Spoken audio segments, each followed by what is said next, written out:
వాక్య పదములోనికి, దేవుని వాక్య గమనములోనికి, దేవుని వాక్యాంతస్తులోనికి మమ్మల్ని నడిపించుము ఓ దేవా. మమ్మలను ఏర్పరచుకొనుము ఓ దేవా. మమ్మను నీ చిత్తములో ఫలింపచేయము ఓ దేవా అని ప్రభువును వేడుకొనండి. ప్రార్థన చేసుకుందాం.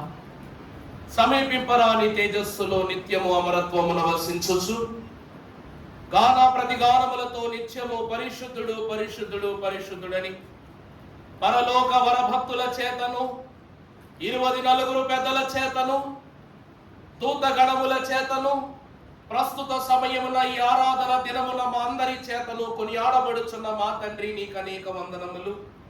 స్థల జ్ఞాని అయ్యున్న మీరు మా జ్ఞానమునకు ఏమాత్రమున అందరూ అయినను మేము అర్థము చేసుకున్నటకు గల అనేక పద్ధతులను మాకు నేర్పించిన దేవా. అందులో పాటల పద్ధతిని, ఆరాధనా పద్ధతిని, వాక్య పఠన పద్ధతిని, తండ్రి స్తుతుల పద్ధతిని, ఈ తరుణమందు వర్తమాన పద్ధతి ద్వారా నీ మహిమను కనుగొనుటకు మేము సిద్ధపడి ఉండగా నీ ఆత్మశుద్ధి చేత మమ్ములను పరిపూర్ణముగా నింపి నడిపించి మహిమ పొందుమని పరలోక వాక్కు చేత పదిలముగా మమ్ములను శీఘ్రముగా రాకడలో కొనిపోవనయ్యున్న రాకడ కాంతిమయుడగు యేసు నామమున మిక్కిలి వినయముగా బ్రతిమలాడి వేడుకొనుచున్నాము తండ్రి, ఆమేన్. ప్రభు యొక్క దీవెన సదా కాలము నిత్యము మన హృదయములో వాక్కు వలి ఫలింపజేసి త్రిత్వ దేవుడి మహిమ పొందునుగాక, ఆమేన్. ప్రభునందు దేవుని ప్రియబిడ్డలారా, ఈ దిన మన ధ్యానాంశము విస్తరించిన వేరు, ఫలించిన పైరు. చెప్పండి. విస్తరించిన వేరు, ఫలించిన పైరు. దేవుని యొక్క వాక్యములో పరమ భక్తుల అపోస్తలుడైన పౌలు భక్తుడు సెలవిస్తున్నాడు. ఆయన యందు వేరు పారిన వారై ఇంటి వలె కట్టబడుతూ మీరు నేర్చుకున్న ప్రకారముగా విశ్వాసమందు స్థిరపరచబడుచు కృతజ్ఞతాస్తుతులు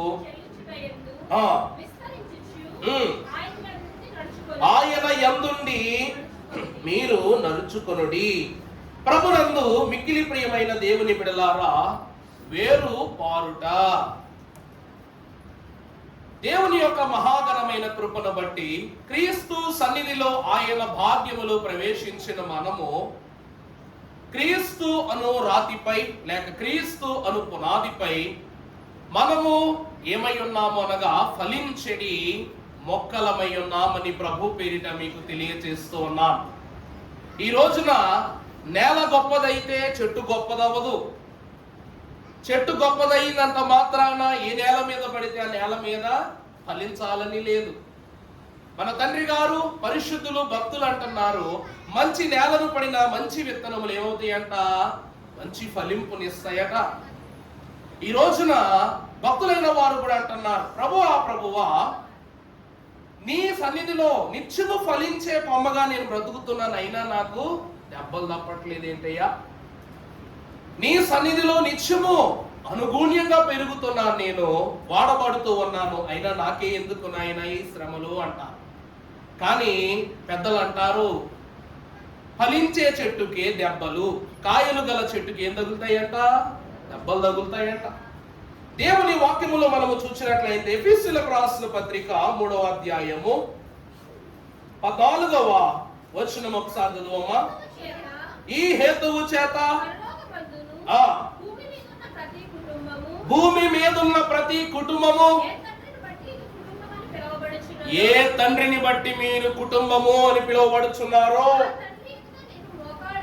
ఆ తండ్రి ఎదుటనే నేను మోకాళ్ళుని శక్తి కలిగి ఆయన ఆత్మ వలన బలపరచబడుట వలన విశ్వాసము ద్వారా నివసించున్నట్లుగా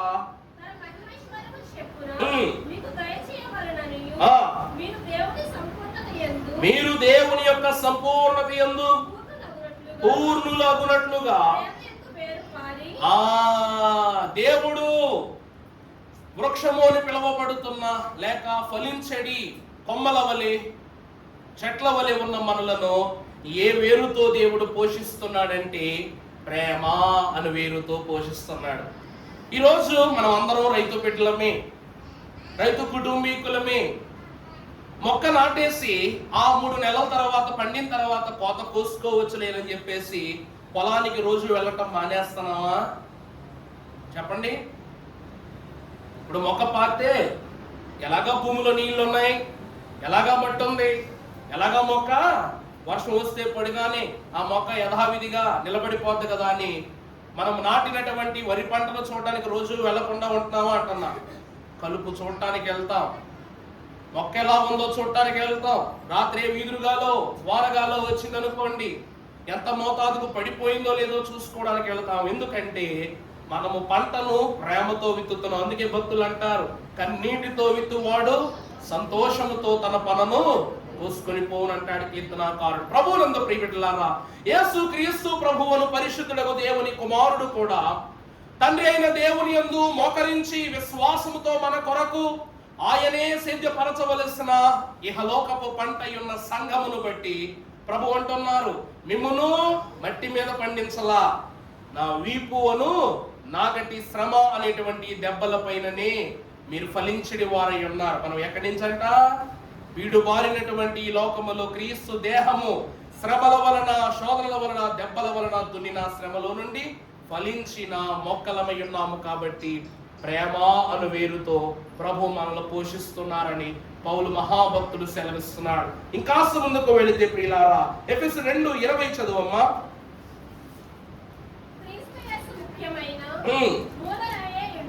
క్రీస్తు యేసు ముఖ్యమైన మూలరాయి ఉండగా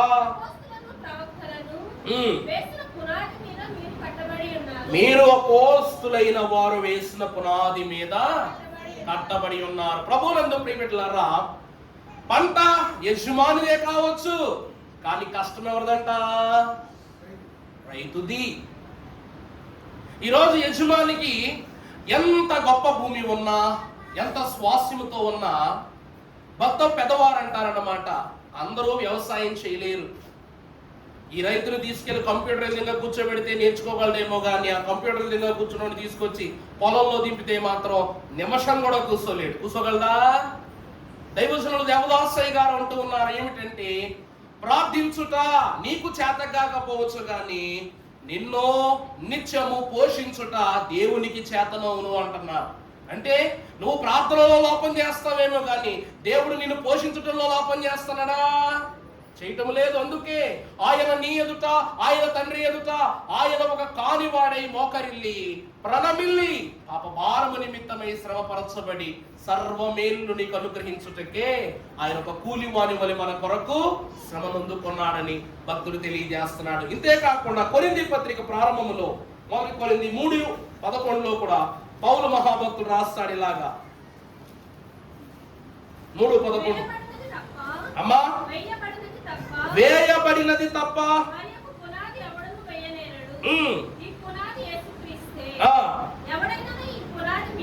ఎవడైనను ఈ పునాది మీద వెండి, వెలగల రాళ్ళు, కర్ర, గడ్డి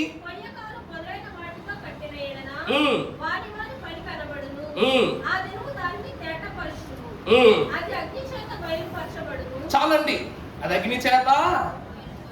ప్రభునందు ప్రియబిడ్డలారా, బంగారం ఎక్కడ దొరుకుతుందండి? గట్టి చెప్పండి. భూమిలో దొరుకుద్ది.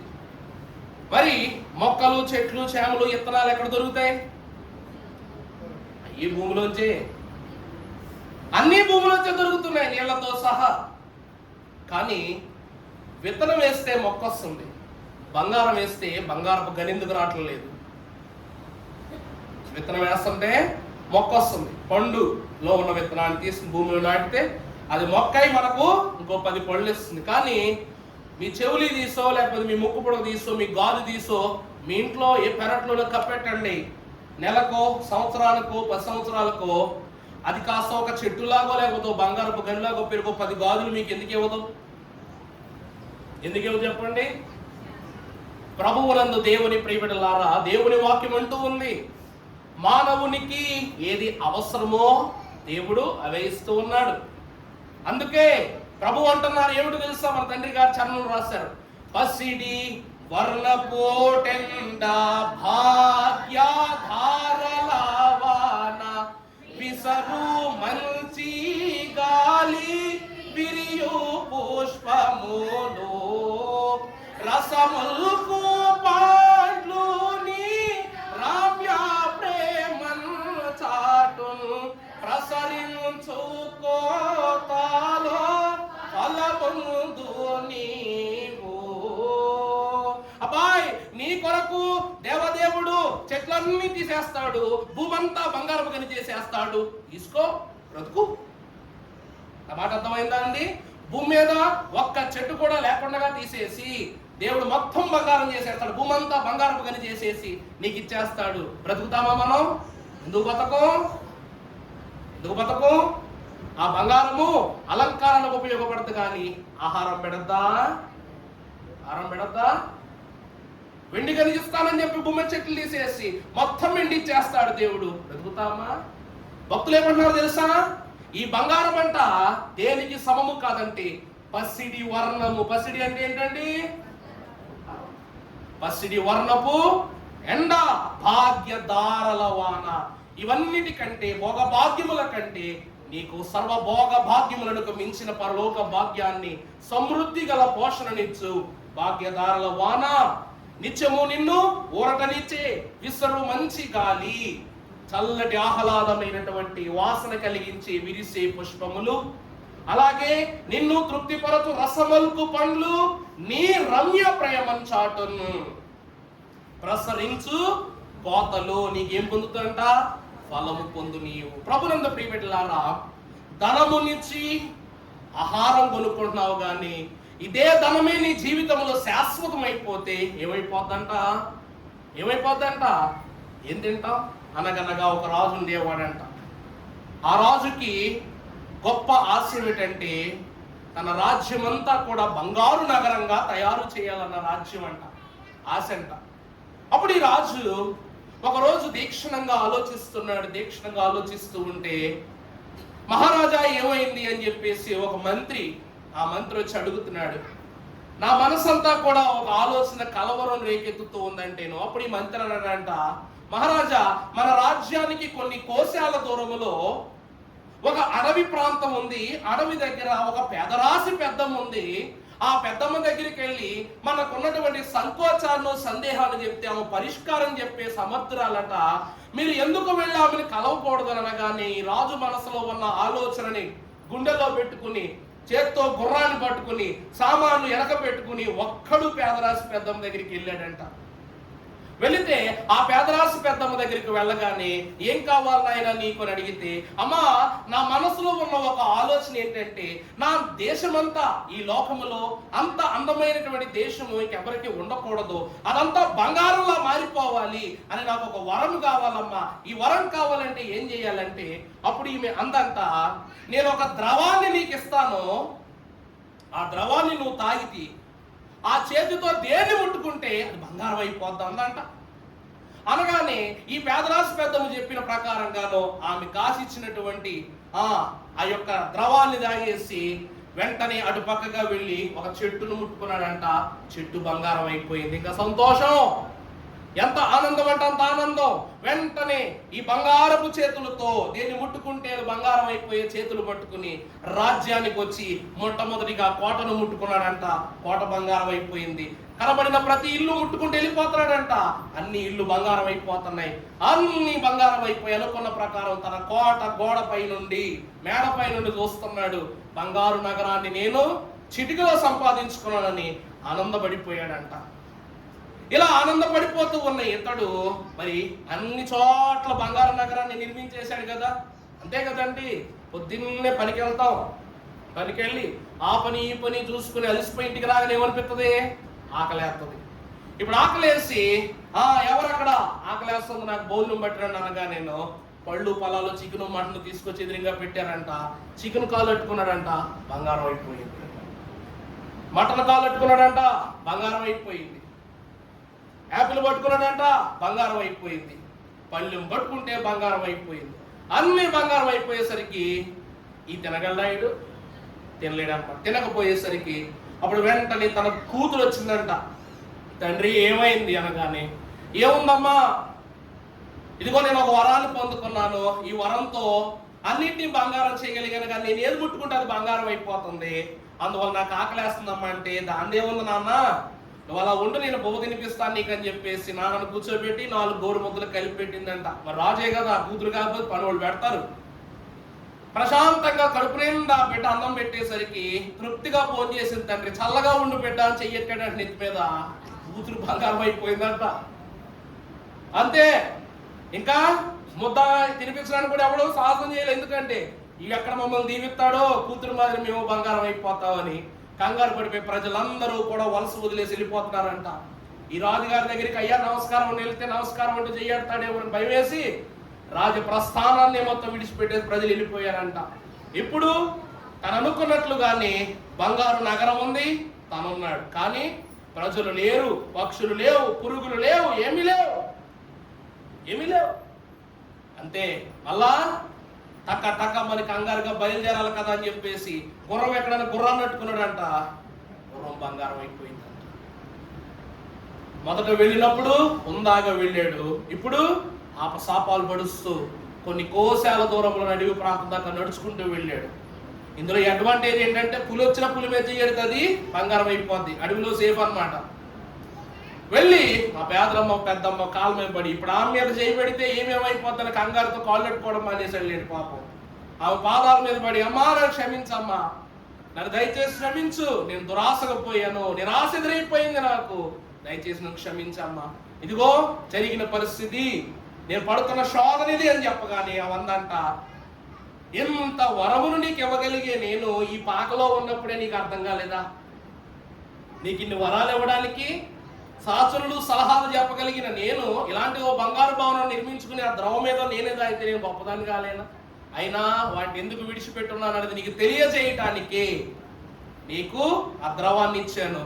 అందుకే అత్యాశకు పోతే నిరాశ ఎదురవుద్దని చెప్తూ మరలా ఇంకో జ్యూస్ తయారు చేసి ఇచ్చిందంట. తాగాడు, వచ్చాడు, అంతే, అందరి మీద చేయి పెట్టాడు. వెంటనే అన్ని సామాన్యంగా అయిపోయినాయి. ఎందుకంటే ప్రియులారా, మనము తిని పాడేసినటువంటి చెడు వస్తువులు తినడానికి పురుగులు కూడా లేకపోతే ఇంకా ఈ భూమి మీద బ్రతుకునే లాభం అండి? మనం తిని పాడేగా మిగిలిపోయిన కుళ్ళును కూడా తినడానికి ఒక పురుగు లేకపోతే ఈ లోకములో ఆనాడు ఐగుప్తు దేశంలో కప్పలు ఎలా కుప్పల వల్ల పడిపోయినాయో అలాగునే ఈ లోకంలో చెడు ఒక పక్కనే ఉండిపోయేది. దేవుని వాక్యం ఏమంటున్నదంటే, క్రీస్తులో మనము వేరు పారైన ఎడలా మనము ఫలించి వారమై ఉన్నామని ప్రభు వాక్యం సెలవిస్తూ ఉంది. వాక్యములో ముందుకు వెళ్ళినట్లయితే ఎఫెసీయులకు రాసిన పత్రిక 3:15 మనము చదువుకున్నట్లయితే,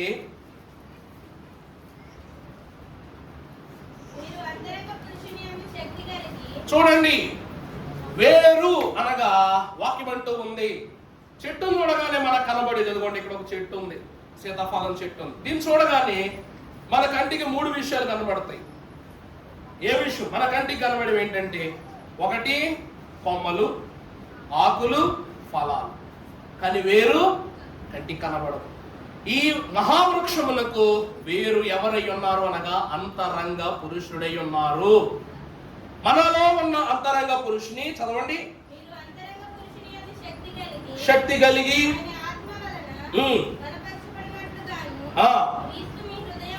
క్రీస్తు మీ హృదయములను విశ్వాసము ద్వారా, విశ్వాసమును బట్టి క్రీస్తు మన యందు నివసించుట ద్వారా మీకు దయ చేయవలననియు మీరు దేవుని సంపూర్ణత యందు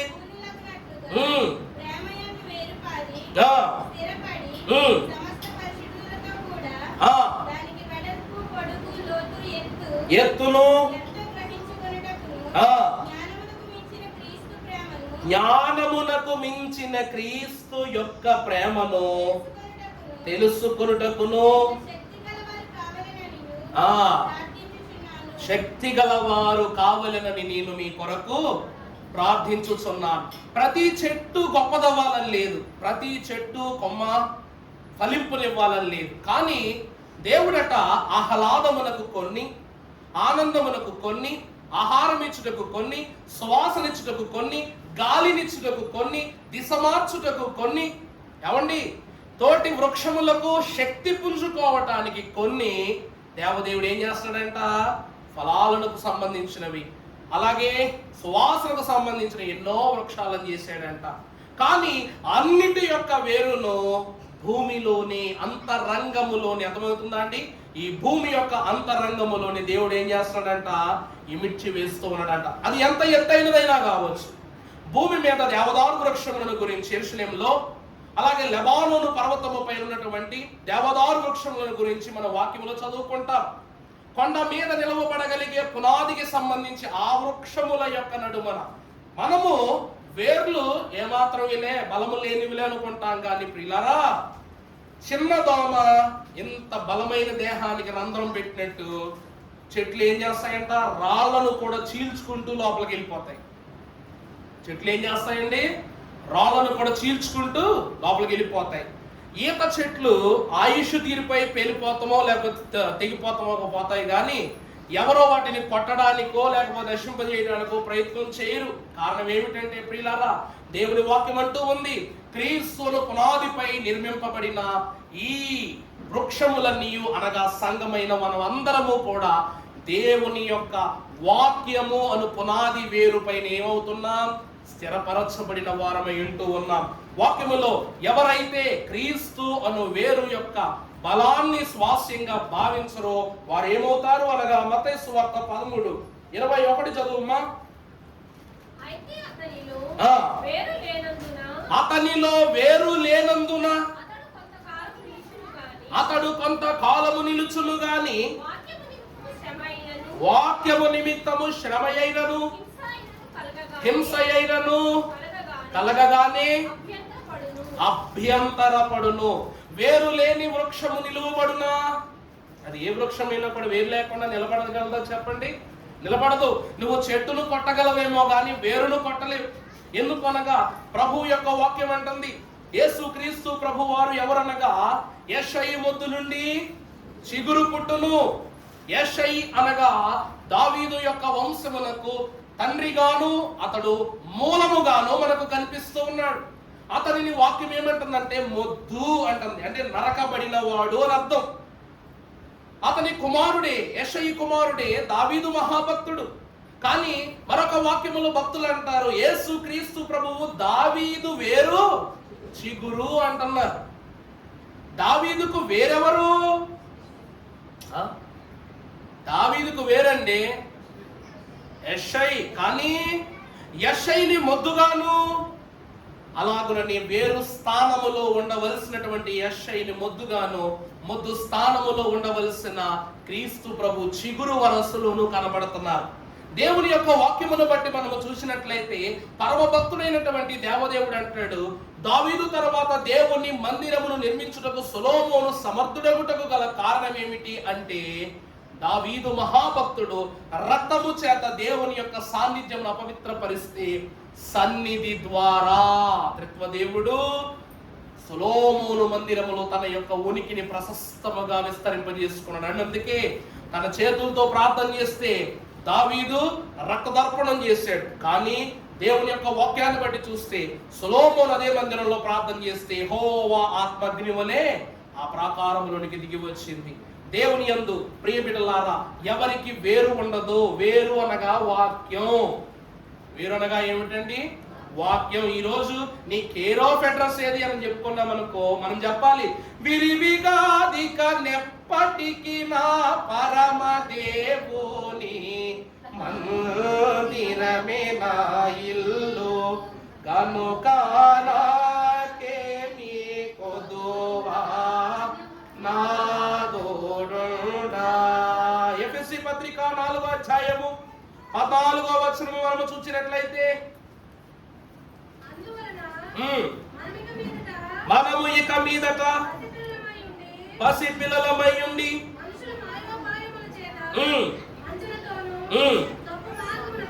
లాగు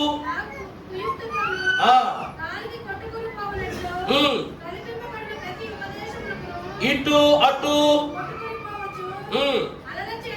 అలల చేత ఉండక సత్యము చెప్పుచు చాలండి.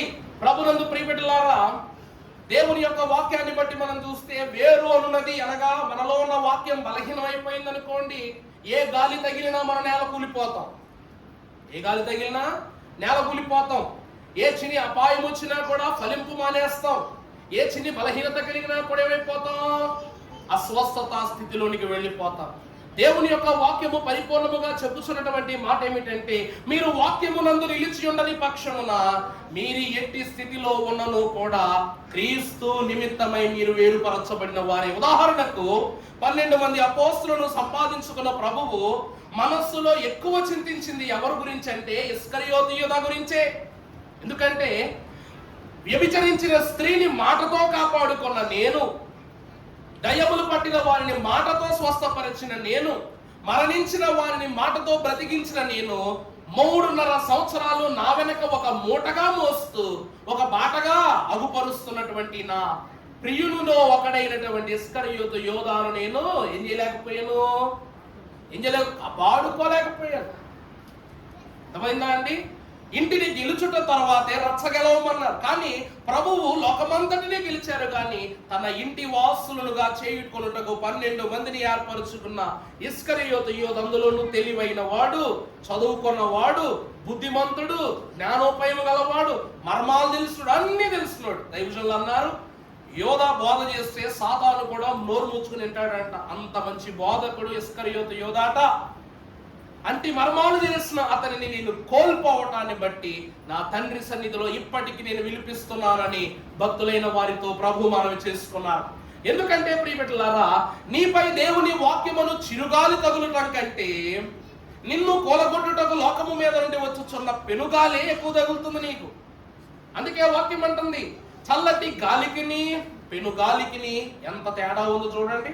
గాలి బాగానే ఉంటుంది, అదే తుఫాన్ అయిపోతే చెట్లని పొట్లని వాటిని వీటిని విసురు కొట్టేసి నిలబడతామా?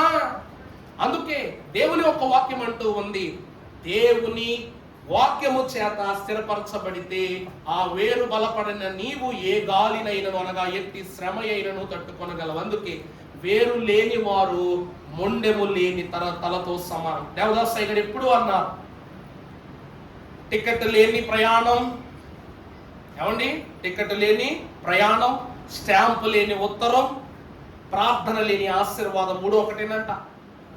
పాపమే టికెట్ లేకుండా ప్రయాణం చేయటం, స్టాంపు లేకుండా ఉత్తరం పంపటం, 3వది ప్రార్థన లేకుండా దేవుని ఎదుట ఫలింపును కోరుకోవటం. 3 ఒకే ఒక్క స్థితిలో అన్నారు. అందువలన నీ ప్రార్థనే నీకు స్టాంపు, నీ ప్రార్థనే నీకు టికెట్. అందుకే భక్తులు అన్నారు, ప్రభు యొక్క వాక్యములో మనము కన్వెన్షన్ కీర్తనలో పాడతాం, ఓడ వెళ్ళిపోవుచున్నది ఆ పరమ గురుని ప్రాపకుని దరి చేరు నాటి, ఓడ వెళ్ళిపోవుచున్నది. ఏమిటంట? ఓడ వెళ్ళిపోతూ ఉందంట. యేసు నామము అను టికెట్టు గలదండోయ్, టికెట్టు లేని వారు పరలోకము చేరడండోయ్ అన్నారు. యేసు నామమే మనకేమై ఉన్నది? టికెట్టు. ఈరోజు బస్ టికెట్ తీసుకెళ్ళి ట్రైన్లో చూపించిన, ట్రైన్ టికెట్ తీసుకొచ్చి బస్సులో చూపించిన ఎక్కడిస్తారా చెప్పండి? ఎక్కడెవరు. ఎందుకంటే ఏ ప్రయాణములకు ఆ టికెట్టే, ఏ ప్రయాణములకు ఆ టికెట్టే. ఇక్కడ మనకైతే ఇంకా రాలేదు, కానీ ఆటోలకు కూడా టికెట్లు తీసే రోజులు వచ్చేస్తాయి. ఆటోలు కూడా ఏం తీసేస్తారంట? టికెట్లు తీసుకునే రోజులు వచ్చేస్తాయట. అందుకే ఆ ప్రాంతంలో రాను రాను ఏమైపోయింది, మీటర్ అయిపోయింది. ఇప్పుడు తొందరలో మీటర్ వేసేయడంటే ఇంకంతే, ఎంత దూరం అంత ధర టికెట్ కొట్టేస్తారు. టికెట్ కొట్టేసి ఎక్కించుకుంటారు. టికెట్ ఉన్నదాన్ని బట్టే చెకింగ్ల దగ్గర అక్కడ ఈ తలనొప్పులు విముక్తి పొందుకునేటట్లుగా సిద్ధపడాల్సిన పరిస్థితులు వస్తాయి. దేవుని వాక్యం అంటూ ఉంది, చెట్టుకు వేరు, వేరునకు దేవుని యొక్క పోషణ ఆధారమైనట్లు విశ్వాసులకు ప్రార్థన అను ఆశీర్వాదపు వేరే పోషణ అయినది. ఇది లేకుండా మనం ఈ లోకములో నిలబడాలనుకుంటే చిన్ను గాలి తగిలినా, చిరుగాలి తగిలినా, పెనుగాలి తగిలినా ఏకపక్షంని మనము పికిలించి వేయబడతాం. కాబట్టి దైవజనుడి యొక్క వాక్కును బట్టి మనం ఏం పొందుకోవాలి? వాక్యము అనే క్రీస్తు యొక్క అంతస్తును పొందుకుంటే నిలకడగా నిలబడే వారమై ఉంటాం. వాక్యం చదువుకుందాం. పరిశుద్ధ గ్రంథములో నుండి కొరింథీయులకు రాసిన మొదటి పత్రిక 3:11 చదువుకున్నట్లు, వేయబడినది తప్ప మరి యొక్క పునాది ఎవడును వేయలేడు. ఈ పునాది ఎవరంట? ప్రతి మొక్కను మొలిపించుతున్నది మనము కాదు, ప్రతి మొక్కకును జీవాధారము పోషిస్తున్నది మనము కాదు, పునాది వేసినది మనము కాదు. ఎందుకు అంటే పునాది వేసినది ఎవరంట? యేసుక్రీస్తే. ఎందుకు ఆ మాట చదివిస్తున్నారంటే ప్రియులారా, ఎఫెసీ 2:20 చదువమ్మా. ఎఫెసీ 2:20, క్రీస్తు యేసే ముఖ్యమైన మూలరాయి అయి ఉండగా వేసిన పునాది మీద నీవు కట్టబడి ఉన్నావు. ప్రభునందు దేవుని ప్రియబిడ్డలారా, నువ్వు క్రీస్తులో ఫలించబడ్డావు అనుకో, ఇల్లులా కట్టబడతావంట. ఎలా కట్టబడతావండి? ఇల్లులా కట్టబడతావంట. ఎందుకు ఇల్లులా కట్టబడటం గురించి వాక్యములోనికి రాయబడిందంటే, నీ దేహము దేవుని యొక్క ఆలయమై ఉన్నది, పరిశుద్ధాత్మకు నివాస స్థానమై ఉన్నదని పౌలు మహాభక్తుడు పత్రికా పాఠములో ఎంతో క్లుప్తంగా వివరణ చేశారు. దేవుని యందు ప్రియబిడ్డలారా, ఈ లోకములో మనిషికి మొక్కకి ఉన్న తేడా ఏంటో తెలుసునా అండి?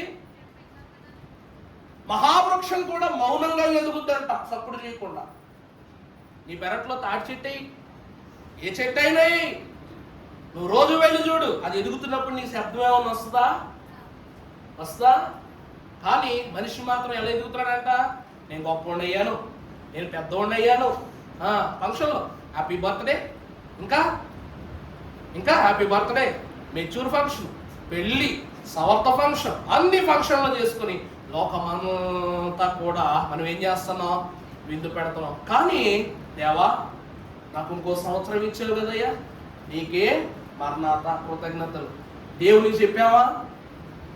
రెండోది, ప్రభువా, నా బిడ్డను యవన వయసులోని ప్రవేశపెట్టావు, యవనస్తులు బలవంతుని చేతిలో బాణములు వంటి వారు అన్నావు కదయ్యా, నా బిడ్డని ఇంకా ఈ చేతిలో బాణంగా వాడుకొని ఆయన మొత్తం సమర్పణగా నా బిడ్డ నీకు అప్పగిస్తున్నాను, నువ్వే దీవించి నీదే బాధ్యత అని దేవునికి నీ బిడ్డను అప్పు చెప్పుకుంటున్నావా?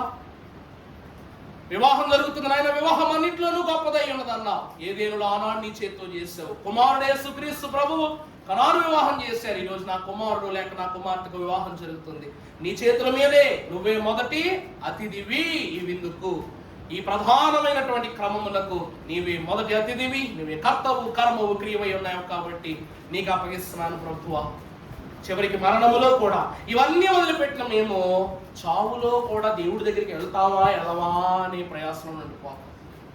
కాపాడు కాపాడు కాపాడు అని కుటుంబాన్ని అడుగుతాం, డాక్టర్ని అడుగుతాం, అందరినీ అడుగుతాం. ఎవరిని అడగాలి? దేవుణ్ణి అడగాలి. అందుకే మొక్క చనిపోయినా, బ్రతికినా, ఫలించినా, ఫలం ఇవ్వకపోయినా, గాలికైనా నేలకైనా కూలిన ఒక్క క్షణములో తప్ప అది మిగిలిన కాలం అంతయు మౌనముగానే ఎదుగుద్దట. కానీ మానవుడు తన యొక్క క్రమాన్ని మౌనముగా జరిగించకపోవటాన్ని బట్టి లోకములో ఎదుగుతున్న ప్రతిసారి, లోకములో ఉన్న ప్రతి స్థితికి మన యొక్క పరిస్థితులను చెప్పుకుంటున్నాం కాబట్టి దిష్టి కొడతానంటారు, మనలను చెడు చూపులోనికి నెడుతున్నారంటారు, మనం ఎదిగితే ఓర్చుకోవట్లేదు అంటారు. దేవుని ప్రియబిడ్డలారా, నిన్ను చూసి వారు అని వారు లోకము కాదు, నిన్ను చూసి నువ్వే ఓర్చుకోలేకపోతున్నావు. తెలుసా? యేసుక్రీస్తు ప్రభువును చూసి ఓర్చుకోని వాడు సాతాను కాదంటండి. ఎవరు తెలుసా? క్రీస్తు ప్రక్కన ఉన్న పరిచారకులే. అందుకే అంటారు, ఓ వారిని ముట్టుకొని స్వస్థపరచిన వాడా, నీ ఒంటి మీద నీ గాయాలున్నాయిగా, స్వస్థపరచుకుని చూపించు. గొప్పడు కదా నువ్వు. ఇదిగో ఒకరి మీద ఉమ్ము వేసి తన కంటికి చూపించావు కదా, నీ మీద ఉమ్ము వేసిన వాడు ఎవడో చెప్పు. అంతే కదా, నువ్వు ఉమ్మేస్తే వాడి కంటి చూపు వచ్చింది. ఇప్పుడు నేను నీ మీద ఉమ్మేసాను, నీ కంటి చూపు ఉందగా, వేసినోడు ఎవడో చెప్పు. మూడోది, వారిని ఊరిని హింస పెడితే రాళ్లతో కొడితే క్షమించి బ్రతికించి పంపించేస్తావు కదా, ఇప్పుడు నిన్ను కొట్టిన వాడు ఎవడో చెప్పు. విశ్వాసులు దేవునిలో పాలిభాగస్తులయ్యుండి తన వేరును తానే నరుకుకొనిన గొడ్డలిగా తయారవటాన్ని బట్టి ఫలించవలసిన మనం అర్ధాయుష్కాలములోనే ఏమైపోతున్నాం? ఆరిపోతున్నాం. నిన్నటి దినమున పాస్టర్ గారు నేను ఉదయం వాక్యం చదువుకుంటుంటే, మరి 4వ అధ్యాయం ఆదికాండం ప్రారంభములో దేవుడు ప్రతిదాన్ని సృజించిన వైనం, ప్రతిదాన్ని స్థిరపరిచిన వైనాన్ని బట్టి 5వ అధ్యాయములో ఆదాము అవ్వల యొక్క వంశావళి, అనగా ఆదాము నుండి మరి అబ్రహాం మహాభక్తుని దాకా ఎంతకాలం బ్రతికారన్న యొక్క వంశావళి లేకపోతుంది కదండి. వందల సంవత్సరాల లెక్క ఉంటుంది. అమ్మగారు అడిగారంట, అయ్యగారు ఏమండి మరి దేవుడు వీరికి ఎంత ఆయుష్కాలం ఇచ్చాడు, మనం ఈరోజు ఈ కొద్ది కాలం ఇలా బ్రతకలేకపోతున్నాం, వారు అంతకాలం ఎలా బ్రతికున్నారు అని చెప్పేసి అమ్మగారు అడగగానే ఒకటే మాట, మనం ప్రార్థన చేసుకుందాం, దేవా నాకు ఆదాము అవ్వలకు కావాల్సినంత ఆయుష్కాలం కావాలని మనం ప్రార్థన చేసుకుందాం అంటే, ఎందుకంటే బాబు నాకొద్దు, నాకు అంతకాలం బతకాలని లేదు. మరి మన సంఘానికైనా సరే ప్రార్థన చేద్దాం ప్రభువా, మా సంఘ విశ్వాసులకి 1000 సంవత్సరాలు ఒక్కొక్కరికి ఆయుష్ ప్రభు అంటే నాలైనా ఒప్పుకుంటారు లేదో అడుగుదాం అని చెప్పేసి వారికి చెప్పారు. ఏం ఒప్పుకుంటారా? దేవా నాకు 1000 సంవత్సరాల ఆయుష్ కావాలి అని వాళ్ళు ఎవరైనా ఉన్నారా? చెప్పండి. ఎందుకొద్దు? ఆదాముల స్థానంలో మనం ఉంటే తెలుస్తుంది ఆ బాధ ఎంత భయంకరమో. ఆదామంట ఏం చూసి చచ్చిపోయాడు తెలుసండి? తన బిడ్డలు పతనమైపోవడం చూసి చచ్చిపోయాడంట. అవ్వమ్మ ఏం చూసి చచ్చిపోయింది తెలుసా? తన కుటుంబము తన గర్భ వేదన అధికం చేస్తానన్నాడు కదా. గర్భ వేదన అధికం చేయటువంటి పురుటి నొప్పులు కాదండి, ప్రసవ వేదన జీవితంలో తన కనిన బిడ్డలందరూ తన కళ్ళ ముందే విచ్ఛిన్నమైపోవడం చూసి వేదనతో ఆమె చనిపోయిందంట. సృష్టికి తల్లికి ఎంత శోధన. ఎందుకంటే దేవుని యందు నిలిచి ఉంటే జీవము, దేవుని విడిచిన నాడే తక్షణ మరణము కలుగునని దేవుని వాక్యం సెలవిచ్చినందుకే క్రీస్తులో నిలబడితే ఏది అయినను కూడా అది కాదన్నా లేదన్నా దేవుని వాక్యం ఇస్తూ ఉంది. వెండి బంగారముల కన్నా గొప్ప దానమగు నీ గ్రంథము.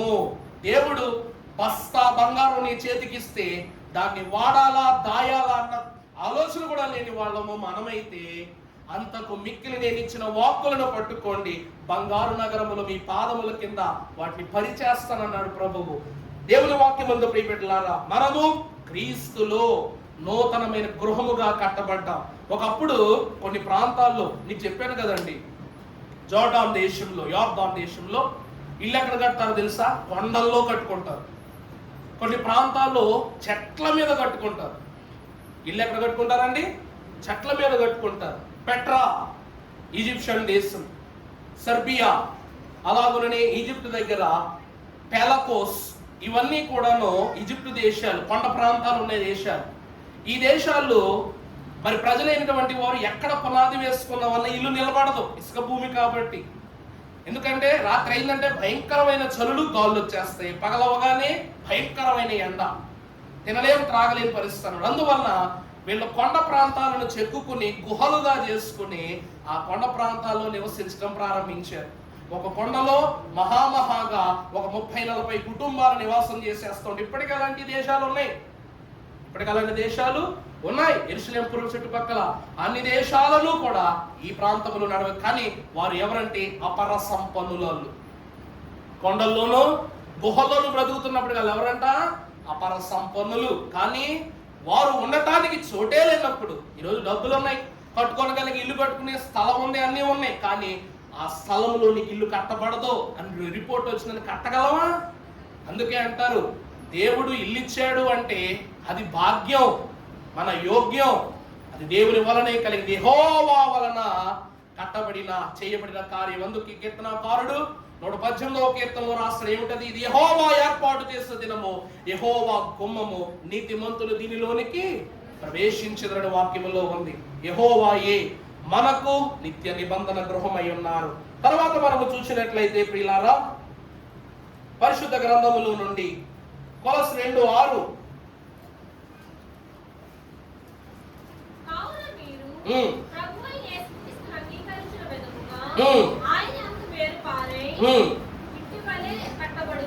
ఇంటి వలె కట్టబడుచు. చాలండి, ఇందాకన వేరు వలె క్రీస్తులో కట్టబడుచు అంటే ఒక చెట్టు క్రీస్తు అను పునాది పైన కట్టబడింది. ఈరోజు భూమి ఎలా ఉంటదంట? గుండ్రంగా ఉంటదంట. భూమి ఎలా ఉంటదండి? గుండ్రంగా. భూమి ఏం చేస్తుందంట? తన చుట్టూ తాను తిరుగుతూ సూర్యుడు చుట్టూ తిరుగుద్దంట. 365 రోజులు తిరుగుద్దంట. భూమి తిరుగుతుంది కానీ నువ్వెందుకు తిరగట్లేదు? తన చుట్టూ తాను తిరుగుతుందంట, అయినా సరే భూమితో నువ్వు ఎందుకు తిరగట్లేదు? అది తిరుగుతున్నప్పుడు నువ్వు ఇటు పడటం లేదు, ఇటు పడటం లేదు. ఏంటి కథ?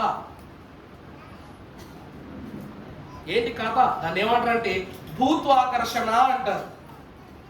దీన్ని ఏమంటారండి? భూ ఆకర్షణ. ఇంకా సెంటర్ ఆఫ్ ద కోర్ లోనికి వెళ్ళిపోయామనుకోండి, ఇక భయంకరమైన వేడి. భూమి తన చుట్టూ తాను తిరుగుతూ సూర్యుని చుట్టూ తిరిగినప్పటికీ కూడా తిరుగుచున్న తన వైనాన్ని బట్టి మానవులు అటును కదలటం లేదు, ఇటును కదలటం లేదు. కారణం ఏమిటి అంటే క్రీస్తు అను నామము పేరిట మనము ఈ సృష్టిలో ఆయన పేరిట పునాదుల వలె పాతబడి ఉన్నాము. కాబట్టి మనము కదలని స్థితిలో ఉన్నాం. మన పునాదిని దేవుడు దేనితో స్థిరపరిచాడంటే విశ్వాసంతో.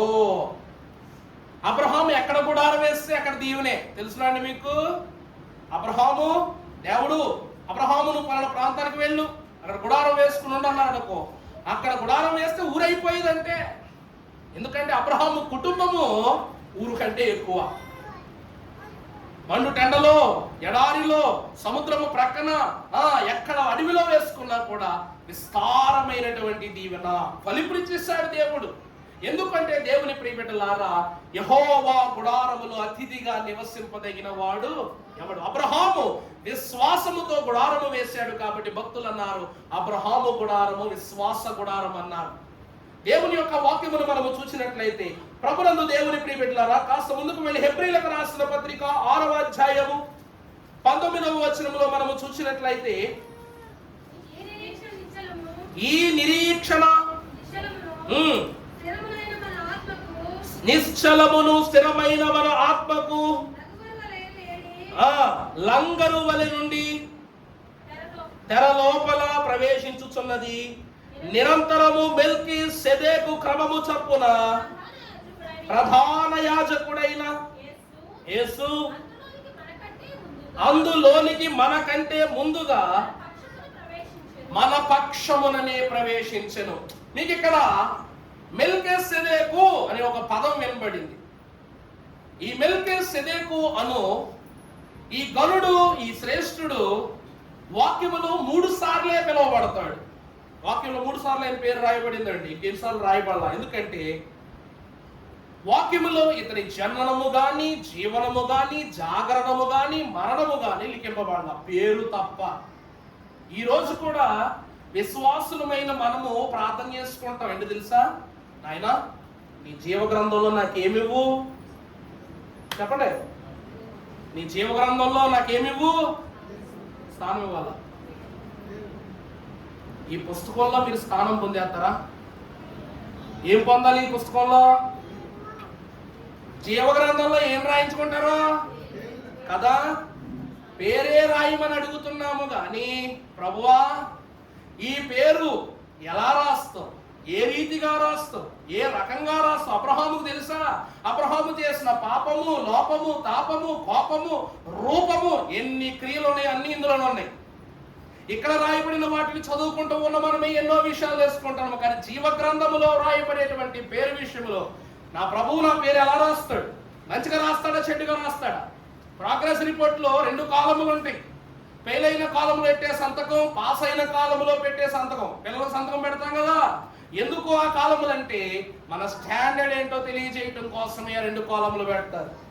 మన బిడ్డల యొక్క స్థితి ఏమిటో చూడడానికి. ఈరోజు పరలోకపు జీవ గ్రంథములో పేరివ్వబో ప్రభువు ఎదుట జీవ గ్రంథముతో పాటు మరి 6 గ్రంథాలు ఉన్నాయన్న విషయాన్ని మనం ఏం చేయాలి? గుర్తుంచుకోవాలి. చెప్పాను కదండి మీకు. గతములో ప్రభువు సింహాసనము మీద ఉండి 7 గ్రంథాలను ఆయన ఎదుట తెరవబడిన న్యాయ విమర్శ జరిగినటువంటి క్రమాన్ని మీకు చెప్పాను. ఇక్కడ వాక్యములో ఈ క్రమాన్ని ఎందుకు తెలియజేస్తున్నానంటే అబ్రహాము తన క్రమము చొప్పున తన యాజకుడును ప్రధాన యాజకుడుకు మెల్కీసెదెకు యొక్క వాడుక చొప్పున అతడు దేవుని సన్నిధిలో ప్రతిష్ఠింపబడిన వాడై ఉన్నాడట. మీకు అసలు ఈరోజు మరొక వర్తమానం చెప్పాలి, కానీ క్రమాన్ని బట్టి మరి ఈ వర్తమానం తీసుకోవడం జరిగింది. విషయం ఏమిటంటే ప్రియులారా, వాక్యమును బట్టి మరి యెరూషలేము పట్టణాన్ని గురించి ఒక వృత్తాంతం రాసుకుంటుంటే భక్తులైన వారి ద్వారా ఒక క్రమము యోచనలోనికి వచ్చింది. ఆ క్రమం ఏమిటంట? యెరూషలేము అనగా సింహాసనము. యెరూషలేము అనే పదానికి అర్థం ఏంటంటే సింహాసనము. దేవుని యొక్క వాక్యాన్ని బట్టి ఇజ్రాయేల్ గారు ఎప్పుడు నన్ను అడుగుతూ ఉంటాడు, ఈయన ఏమిటంటే, అయ్యగారండి యెరూషలేము పట్టణానికి యెరూషలేము అని పేరు పెట్టింది ఎవరు అని అడుగుతాడు ఆయన. ఏమండి నన్ను అడిగారుగా మీరు, ఎవరండి? యెబూసీలను బట్టి యెరూషలేము అని పేరు పెట్టబడింది. కానీ పేరు పెట్టింది ఎవరో? పేరు పెట్టింది ఎవరండి? స్వయముగా అబ్రహాము మహాభక్తుడే. యెరూషలేమును పిలువబడక ముందు యెబూసీయులు ఏ దేశములో ఉన్నారనగా మోయాబు దేశములో ఉన్నారు. యెబూసీయులు ఏ దేశవాసులు? మోయాబు దేశవాసులు. ఆ మోయాబు దేశములో కాపురమున్న అబ్రహాము మహాభక్తుని యొద్దకు దేవుడు స్వయముగా వచ్చి, నీ ఒక్కగానొక్క కుమారుడై ఉన్నటువంటి ఇస్సాకును నాకు బలి అర్పణ చేయమని అడగగా, తన కుమారుని వెంట పెట్టుకుని మోయాబు దేశములో ఉన్న మోరియా పర్వతము మీదకు తన కుమారుని తీసుకుని వెళ్ళి బలి అర్పణ చేయుటకు సిద్ధపడిన అబ్రహామును బట్టి ఈ కొండ ఎక్కటానికి, మోరియా పర్వతం అంటే ఏంటంటే సియోను అని అర్థం. మోరియా పర్వతాన్ని మరో పేరు ఏమిటి? సియోను కొండ. ఆ పర్వతము మీదకు వెళ్ళాలంటే అనుమతి కావాలి. ఆ కొండ మీదకు వెళ్ళాలంటే ఏం కావాలి? అనుమతి కావాలి. మరి మోషే మహాభక్తుడు సినాయి పర్వతం ఊరికి ఎక్కేశాడా? దేవుడు అనుమతి ఇస్తేనే కదా ఎక్కింది. మరి అబ్రహాము మోరియా పర్వతము మీదకు మరి దేవుడు బలి అర్పణ ఇమ్మన్నాడు, కానీ మోరియా కొండ మీదే ఇమ్మని ఏమన్నా చెప్పాడా? చెప్పండి, అలా చూస్తారంట. ఇంకా నువ్వు మోరియా కొండ మీదకే వచ్చి నాకు బలి అర్పణ ఇవ్వని ప్రభు అడిగారా? అడగల. కానీ తనకు ఆ తలంపు ఎందుకు కలిగిందంటే మోరియా అనగా సమర్పణ. మోరియా పర్వతం దేనికి గుర్తంటండి? సమర్పణ. ఈ పర్వతము మీదకు వెళ్తున్నప్పుడు తన కుమారుడైనటువంటి ఇస్సాకును చేత పెట్టుకుని ఆనాటి ప్రధాన యాజకుడును షాలేము రాజైన మెల్కీసెదెకు యొద్దకు వెళ్ళి, అయ్యా దేవుడు మరి ఈ రీతిగా ఆయన సమర్పణ కోరుకున్నారు, మరి నా కుమారుడిని దేవునికి అర్పణగా ఇచ్చిన నేను ఎక్కడికి వెళ్ళాలనగానే షాలేము రాజు అయిన మెల్కీసెదెకు అంటాడు, నీవు నీ కుమారుని ప్రథమ ఫలముగా దేవునికి ఇచ్చుచున్నావు కాబట్టి సమర్పణ పర్వతముకు మోరియా యొద్దకు నీవు పయనము చేయమని మెల్కీసెదెకు చెప్పగానే ఆ వాడుక చొప్పున నిర్ణయాన్ని చేత్తో పట్టుకుని మెల్కీసెదెకు యొక్క మాటను బట్టి మోరియా కొండ మీదకు వెళ్తాడు. షాలేము రాజు అనగా, షాలేము అనగా సమాధానం. షాలేము అనగా ఏమిటండి? సమాధానం.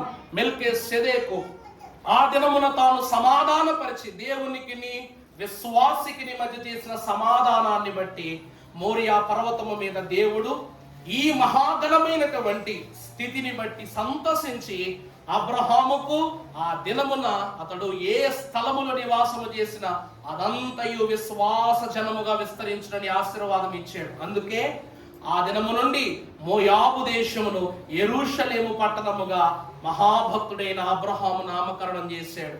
ప్రభునందు ప్రియబిడ్డలారా, మోయాబు దేశం యెరూషలేముగా మార్చడానికి గల కారణం ఏమిటంటే ఇది సర్వదేశములకు సింహాసనం. అక్కడ దేవుడు ఉన్నాడు. బలి అర్పణ ఎక్కడ తీసుకొస్తారండి? దేవుని ఆసనము యొద్దకు తీసుకొస్తారు. సింహాసనము యొద్దకు తీసుకొచ్చాడు కాబట్టి భూమి అంతటికి కూడా యెరూషలేము ఏమై ఉన్నది? అసలు రాజధాని అంటే ఏంటండి? రాజధాని అంటే క్యాపిటల్ సిటీ అంటారంటే ఏంటి? ఇండియాకు ఢిల్లీ క్యాపిటల్. అంటే ఢిల్లీ నుండి ఒక ఫోన్ వచ్చిందంటే ఆ పని అవుతా అవదా? ఎందుకు అయిపోద్ది? ఎందుకు అయిపోద్ది చెప్పండి? అక్కడ పనిచేసే వారందరూ దేశాన్ని ఒక చేతి మీద, ఒక తాటి మీద కంట్రోల్ చేస్తారు. కాబట్టి ఈ సృష్టి అంతటిని శాసించి కంట్రోల్ చేసేటువంటి స్థలం ఏది అనగా భూమండలం అంతటికి యెరూషలేము మహాపట్టణమే.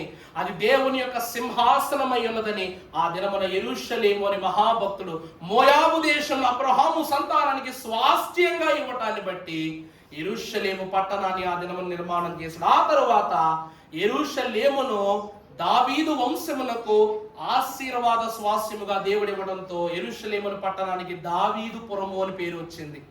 ప్రభునందు ప్రియబిడ్డలారా, ఇదంతయు నేను చెప్పడానికి గల కారణం ఏమిటంటే అబ్రహాము విశ్వాసముతోనే మెల్కీసెదెకు మాటను చేతబట్టుకుని మోరియా పర్వతము మీద సమర్పించి తన విలువైన పునాది ద్వారా యెరూషలేము పట్టణానికి పునాది వేశాడు. ఇదంతా దేని వల్ల సాధ్యమంటే విశ్వాసం.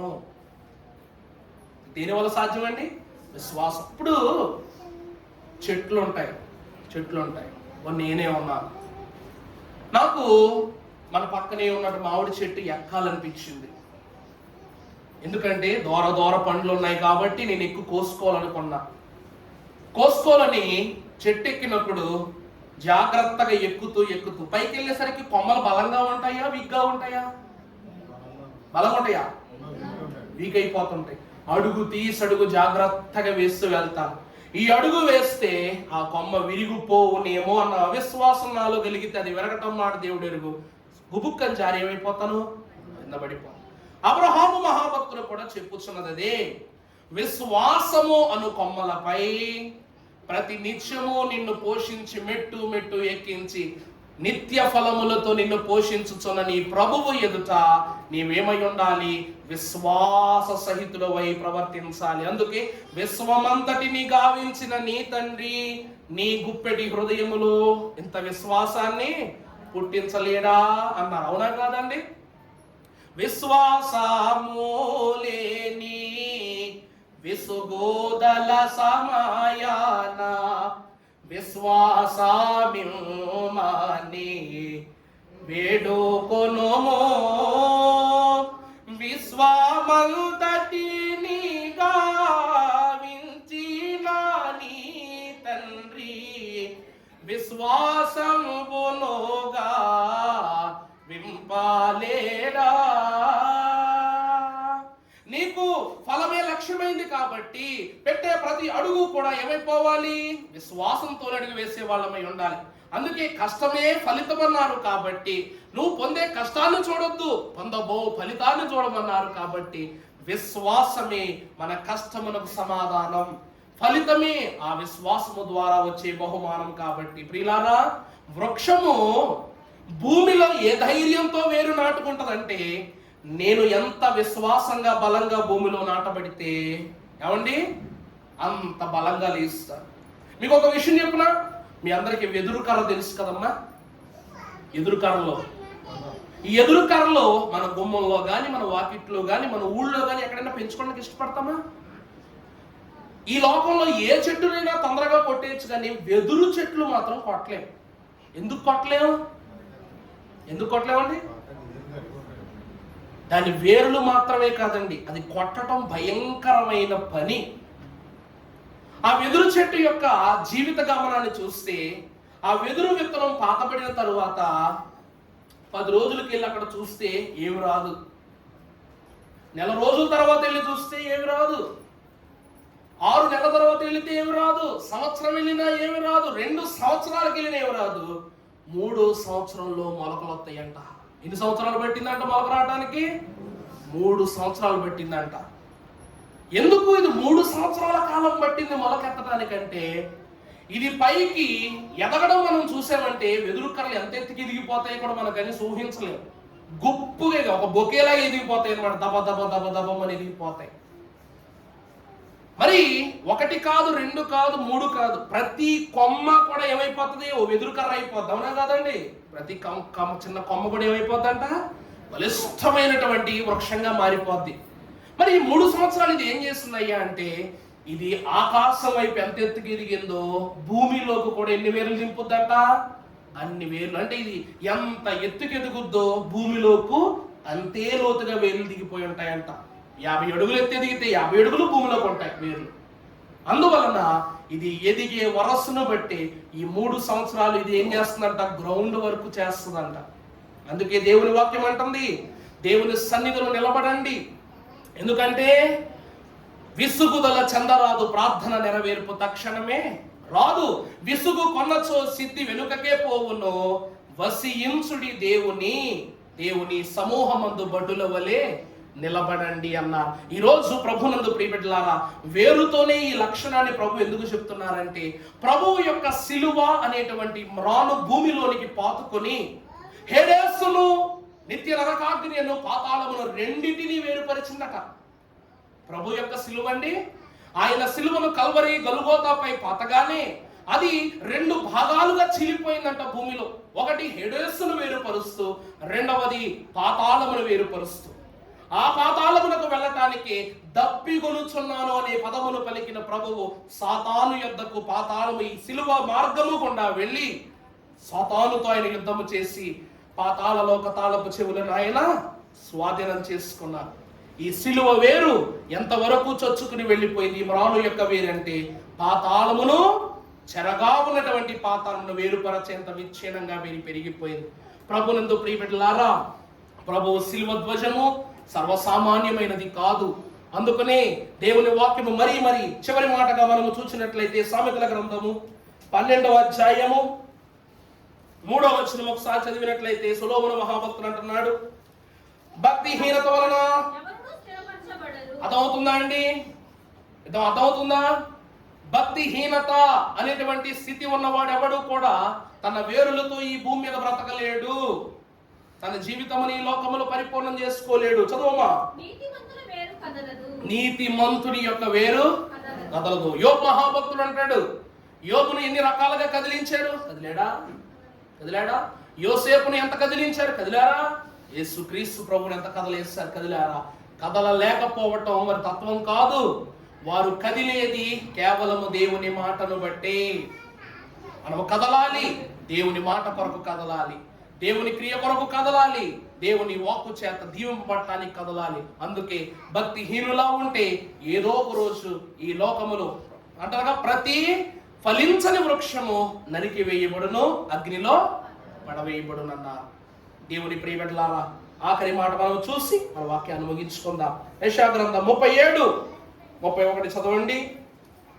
యూదా వంశములో తప్పించుకొనిన 37:31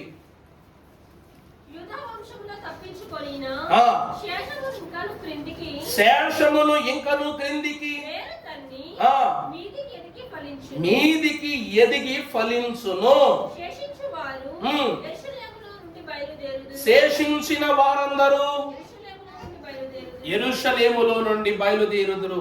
చివరి మాట మనము చూసినట్లయితే ప్రియులారా, యూదా యందు శేషించిన వారు.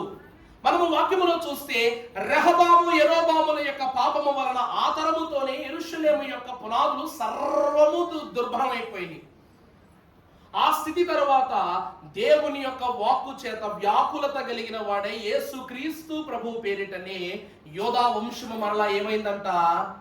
పునరుద్ధీకరణ చేయబడింది. ప్రభునందు ప్రియబిడ్డలారా, తల్లిదండ్రులు చేసిన తగని కార్యములు నా మీదకే వచ్చి నన్ను చంపుచున్నవి.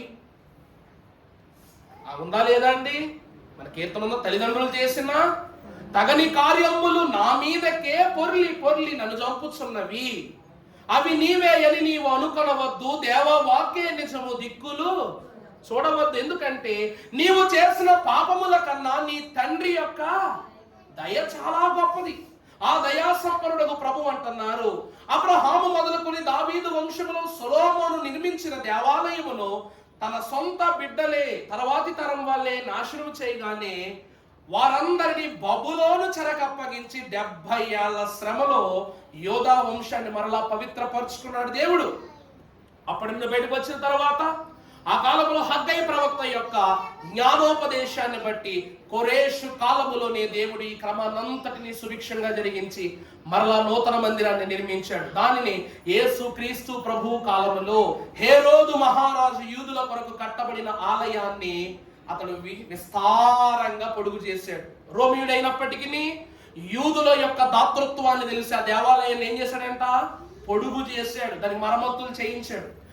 ఆ దేవాలయంలోని యేసుక్రీస్తు ప్రభు వారు పసిబిడ్డ కింద ఉన్నప్పుడు, అంటే యవ్వన బిడ్డ కింద ఉన్నప్పుడు, 5-6 సంవత్సరాల వయసులో ఉన్నప్పుడు, 12 ఏళ్ల వయసులో ఉన్న ప్రభు ఏం చేశారంట?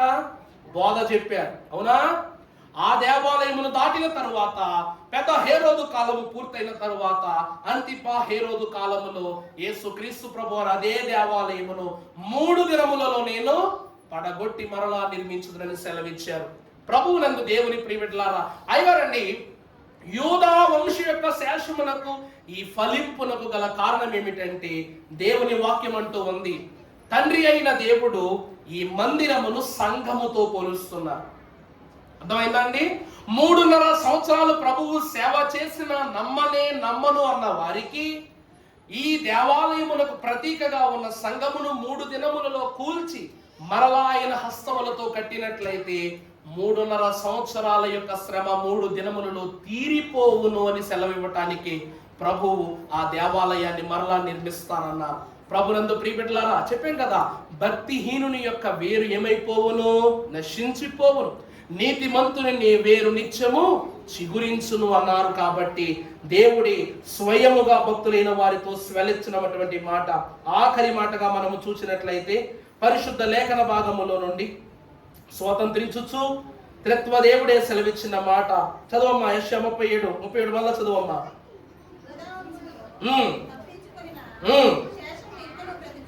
యోధా వంశములో తప్పించుకున్న శేషం ఇంకను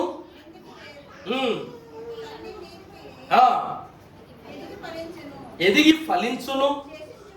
శేషించు వారు యెరూషలేములో నుండి వారు బయలుదేరుదురు. అర్థమవుతుందా అండి? తప్పించుకున్న వారు ఎక్కడ నుండి బయలుదేరతారంట? సియోను కొండలో నుండి. అయ్యగారు చెప్పారు కదా, గలిబిలి గలిగిన ఒకప్పుడు సిన్యారు బాబేలు కట్టడమును కట్టునప్పుడు పలుకు భాషయు ఒక్కటైనను పలు విధములైన భాషలాయను నలు దిశలకు జనులు పోయిరి. ఎక్కడ కలుసుకున్నారంట? ఆ శేషించిపోయిన వారు సియోను పర్వతములో కొండ ప్రాంతంలో దిగువైపోయిన వారందరూ మరలా కలుసుకున్నది ఎక్కడనగా కల్వరి కొండ యొద్దనే. సామెతల గ్రంథం 10:28 ఆఖరి మాట మనము చదువుకున్నట్లయితే, సామెతల గ్రంథము 10వ అధ్యాయం 28వ వచనం,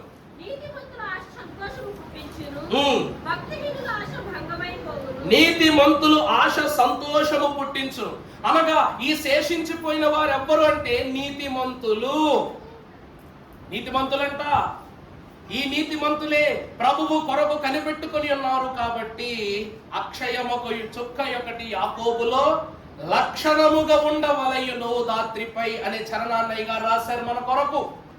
అలాగున శేషించిన వారు క్రీస్తు జన్మము ద్వారా, క్రీస్తు శిల్వ మరణము ద్వారా పోషింపబడ్డారు. మరి తదుపరి వారు ఏమైపోయారంట? భక్తిహీనుల యొక్క ఆశ భంగమైపోయింది. ప్రభువునందు దేవుని ప్రియబిడ్డలారా, భూమి మీద ఏ చెట్టైనా వేరుపైనదే ఆధారపడి బ్రతకాలి. ప్రతి మనుష్యుడు దేవుని మీద ఆధారపడి బ్రతకాలి. ఎందుకో చెప్పనండి? బలహీనత లేని బలవంతుని చెప్పండి దేవుడు ఈ లోకములో ఇంకా సృష్టించలేదు. దేవుడు ఎవరు సృష్టించలేదంటండి? బలహీనత లేని బలవంతుడిని భగవంతుడు ఇంకా ఈ లోకములో సృష్టించాల. ప్రతి భక్తుని జీవితంలో మన బలహీనత పాపం, మన బలము యేసుక్రీస్తు ప్రభువే. ప్రతి చెట్టు వేరు ఉంటది, దానికి ఫలములు ఉండవచ్చు, కానీ అది ఉన్న స్థలము చెడుగైతే ఆ వృక్షం యొక్క స్థితియు చెడుగే. దేవుని వాక్యం అంటుంది, మీరు దేవుని పని కొరకు వాడబడకపోతే మిమ్మల్ని ఎవరు వాడుకుంటాడు? గట్టిగా చెప్పండి. అర్థమైందండి? మీరు దేవుని దగ్గరికి వెళ్ళి దేవా నన్ను వాడుకో అని మీరు అడగకపోతే మనం సాతాను వాడుకుంటాడు. అంటే దేవునికి చెయ్యవలేదు అంటే దాని అర్థం ఏంటండి? సాతానుకు చేయించినట్లే. దేవా నీ యొద్దకు రాను అన్నానంటే సాతాను నీ యొద్దకు వస్తానన్నట్లే. పెద్దోళ్ళు అంటారు కదా, మౌనము అర్థాంగీకారం అంటారు కదా. నువ్వు మౌనంగా ఉన్నావు అనుకోండి, అడు ముసుకేసి తీసుకుపోతాడు. అప్పుడేమవుద్ది? ఏమవదేకా? ఏమి అవ్వదేక. ప్రభువు యొద్ద ఏమి పొందలేమిక. అందువలని ప్రభునందు ప్రియబిడ్డలారా, క్రీస్తు అను వేరులో మనం విస్తారముగా ఫలించిపోతున్నాము. కాబట్టి ఈ రోజు మన పైరు అనగా మన పంట ఏమైందంట? విస్తారంగా ఫలిస్తూ ఉన్నది. కాబట్టి దేవారాత్రములు ఆయన పరిశుద్ధ ధర్మశాస్త్రమును ధ్యానించుచు ఆయన యందు నీటి కాలువలయ్యాన నాటబడిన వారై ఆకు వాడక ఫలమిచ్చు చెట్టువలనున్న మీ అందరకును నిత్యము ఆయనే పోషకుడై మీ వేరులను దృఢముగా వాక్యము చేత సంపుష్టి చేత నింపివేసి ఫలమిచ్చు చెట్ల వల్ల నిత్యము మిమ్మల్ని దీవించునుగాక. దయానిధి స్వామి వందనములు ప్రభువా. లోకములో ఎన్నో వృక్షములున్నవి. మనుష్య